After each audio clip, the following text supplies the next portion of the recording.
Ladies and gentlemen, say hello to the new Citroen C3, and this is a very important vehicle for Citroen India because this is the first vehicle with which the French brand will be reaching out to the masses in the country. Now, what is the C3 all about? What are the features it gets? What are the powertrain options you have? What are its pros and cons, and how is it as a vehicle to drive? And most importantly, should this be on your radar when you're out in the market looking for a new vehicle? All of these questions will be answered, and in fact, a lot more than that over the next few minutes. And now let's talk about the design of the C3. Now, as you can see, the design is very much familiar with the elder sibling C5 that we have already been seeing in the Indian market for a while now. The typical treatment of the logo in chrome, and of course you can see the air intakes on the lower end. You can again get a lot of funky elements like the inserts around the fog lamp, and of course if you look at the overall headlamp treatment, the way the LED DRL has been placed here and the headlamp unit below, well, it definitely looks different. It looks different from its competition. It stands out on the road, and it also has that typical French quirkiness to it. Move over to the side, and again the styling differentiation of the C3 continues. You can see the way the overall body creases have been sculpted, so this gives the vehicle a good character, and of course it also gives it a very dynamic profile. You've got nice 15-inch chunky wheels here. The bit of a downer here is that even on the top variant you do not get alloy wheels. Alloy wheels are an accessory that you need to buy separately, so that is a bit of a downer here. On the side, of course, you can again get these funky color inserts on the door, so these again give the car a youthful appearance, and the same treatment is given to the roof as well as the ORVMs. So yes, it is definitely a good looking and a nice looking SUV-ish hatch. Again, it doesn't look like a proper SUV. It is basically a hatchback platform that has been designed to look like an SUV, and it does. Even on the rear, you can see the same kind of design philosophy continuing. There is a combination of neat elements as well as a bit of funk with this color inserts. The tail lamps get a nice design, and they also look nice when lit. The tailgate has been done in a good way.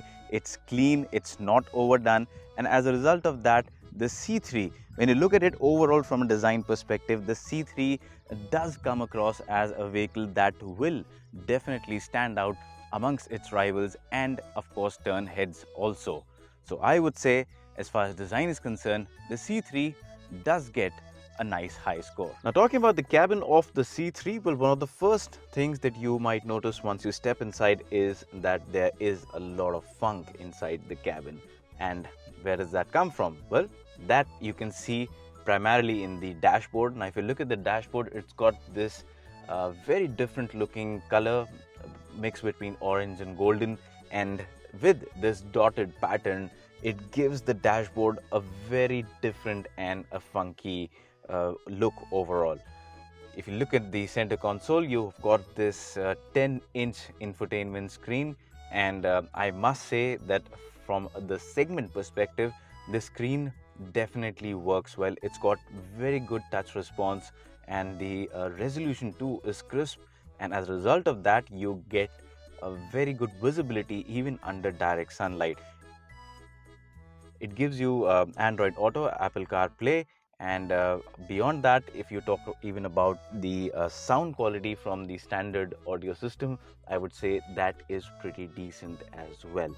Now, coming to the feature list, well, you get the manual air conditioning controls here, and you get a digital instrument cluster here, a bit similar to what we see on the C5, but of course it is much smaller and not that comprehensive, but it gives you access to a wide range of data and that you need, and of course it's easy to read on the move, so that's a good thing. The steering wheel again gets a flat bottom design, gets the source as well as the audio control buttons, and overall, if I talk about the space, well, space is good inside this car, And the center console, again, here you've got place to keep your smartphone, a lot of space to place your wallet, or even place a couple of glasses or drinks here.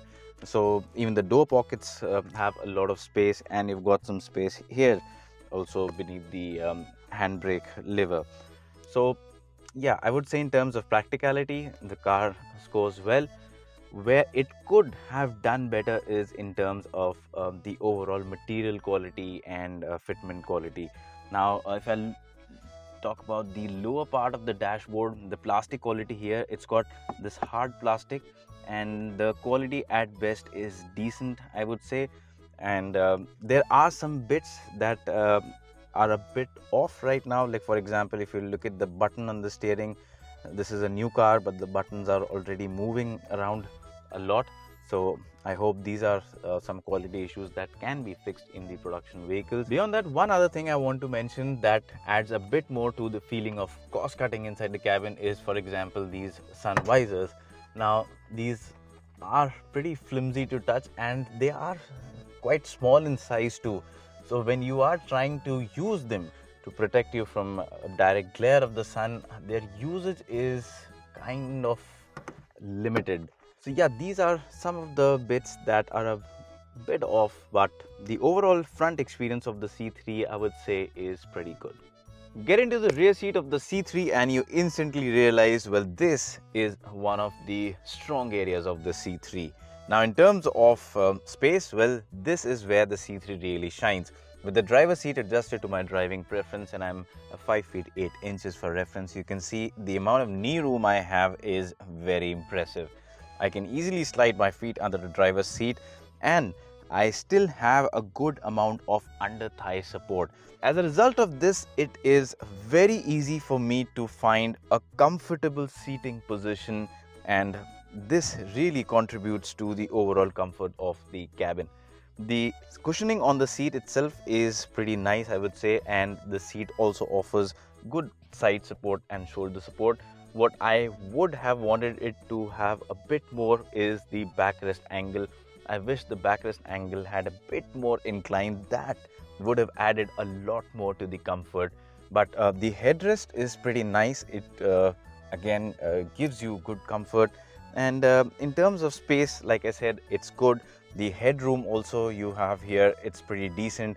So you can have tall people also sitting in the back with comfort. There are a bit of French quirks again in the cabin. The again, the buttons for the power windows are strangely placed here, and I don't really get the logic of this. Why? It's simple to just place them here. It makes no sense to have them here, but here they are. You've got space for a single bottle here. You've got again 2 outlets for USB, so you can keep a lot of devices charged on the go. Also, one more thing missing here at the back is that there's no armrest. And well, these are things, like I said, the visor, the controls here, the absence of armrest at the rear seat, a bit of the plastic quality and the fitment quality around. These all things just give a bit of a cost-cutting flavor inside the cabin, and this is something that could have been avoided. And I hope that in the production models or in the future updates that Citroen gives to the C3, these issues will be rectified. But beyond this, the C3 gives you a nice, comfortable cabin with a lot of space, and that is its forte within this segment.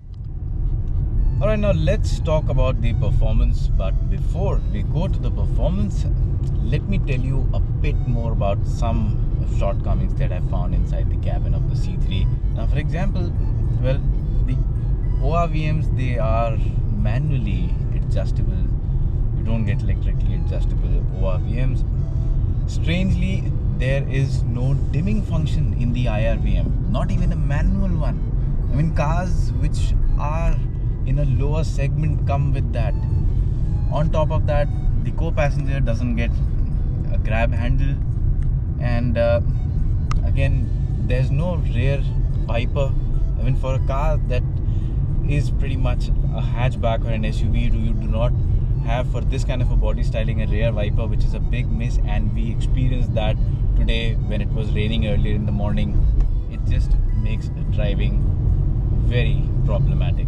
So these are the things that in a way just make things hard for Citroen themselves. Now let's talk about the performance. Now just about the time when you're thinking about the things that are missing inside the cabin, like I said, even on the outside you do not have, even on the top variant, an alloy wheel. You need to buy that also as an accessory. So when you put all of that together, you must be thinking, well, why buy the C3 in the first place then? I mean, what really is this vehicle's strength? And you're right, many people would be wondering that by now, and that's exactly where the strength of the C3 now comes in, because once you start driving it, you realize very quickly that just like its elder sibling C5, which promised great comfort due to its suspension, the C3 again does a similar thing. The suspension has been set up brilliantly. The setup between ride and handling, well, that balance is pretty much spot on. Even in terms of handling, the setup is very impressive. We've pushed the car hard around corners and still it does not display any evident body roll. It's not to the extent where it would upset the balance of the vehicle. The inherent handling qualities are very nice. The grip from the tire is good. The chassis offers a very good dynamics, and as a result of that, the C3 is a vehicle that you can push around, you can throw it around corners and still have a lot of fun. So clearly, ride and handling is, in my opinion, the strongest department for the C3. Now let's talk about the engine and gearbox. Now you will get two engine options here. The first engine is a 1.2 liter turbocharged unit with 108 PS of power, and the other one is a 1.2 liter naturally aspirated engine with 82 PS of power, and we've driven both. The one that I'm driving right now is the turbocharged unit, and let's talk about this one first. Now the unit, I mean, for the size of the vehicle, for the weight of the vehicle, this engine is really good. It gives you a nice punchy feeling, and the acceleration of the line is good. Even the manual gearbox, this one gets a 6-speed manual gearbox. The naturally aspirated one gets a 5-speed manual gearbox, and the gearbox has been mated well to the engine. The problem, however, with this gearbox is that it's a bit jerky. So every time you let off the clutch and you floor the throttle, the vehicle just gives you it's not smooth. It kind of gets a bit of a jerk, and that in a way is a little bit of an upset for me, because it doesn't translate into a smooth driving experience. But as far as engine refinement is concerned, I think Citroen has got that right. On the outside you can hear the 3-cylinder sound, but once you get inside the cabin, the NVH insulation is very good, and as a result of that, the cabin experience is nice. Not much of the sound filters inside the cabin, and from a segment perspective, I think this does a good job in that department. Talking about the naturally aspirated unit, well, that one has lesser power, and instantly you start driving it, you will instantly feel it. It's not bad. So if you're looking for a small compact vehicle for your urban runabouts primarily, I think that does the job. Again, it's got decent drivability. The gearbox is mated well. It's, like I said earlier, it's a 5-speed gearbox. It works well. The engine has enough torque to get you moving, and darting in and out of traffic is possible in that vehicle. So that's the basic driving experience of the C3, the engine, the gearbox, the ride and handling. Now, in case you've been wondering why no mention of automatic gearbox, and the reason for that is there is none. And this is yet another strange decision from a product planning perspective. For a vehicle that is of this size and dimension, the kind of styling it has, and considering that Citroen has a small and limited network, it's growing, but if you compare it to its key rivals, it's it's got a small network across the country. So right now the brand, this vehicle particularly will appeal mostly to urban buyers, and we all know that buyers in the urban market want automatic transmissions. That's what sells more than manual transmissions, and there is no automatic option here. So again, this is a bit of a bummer for me. Of course, at some point of time Citroen will bring an automatic transmission to the C3, and I hope that is really soon, because considering the way the product has been packaged and the misses that we have spoken about, it's really important for Citroen to get these things in order and get the product packaging right, so that it can appeal to a wider base of customers.